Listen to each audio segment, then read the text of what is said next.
What's interesting to me is people look at technology and they look at entrepreneurship as the future of this is what's going to solve everything, this is the meritocracy that's going to change the gender gap, and the ratios were worse. The investors were just as male, if not more so, than in finance.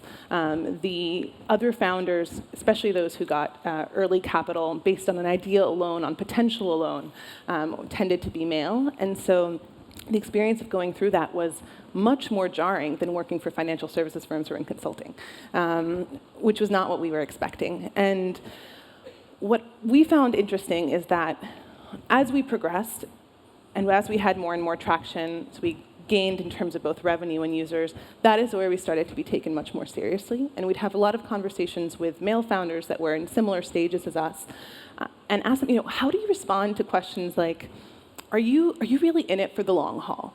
And they're like, we never get asked that question.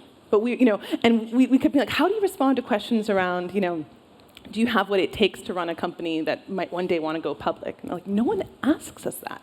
There's an assumption of competence, especially for white men, and they're evaluated, and there's research on it, evaluated based on their potential, where they could go, whereas they look at historical performance when it comes to women, and even when it came to diligence documents for early fundraising, we had to jump through so many more hoops than our male counterparts just to make sure that we knew what we were doing.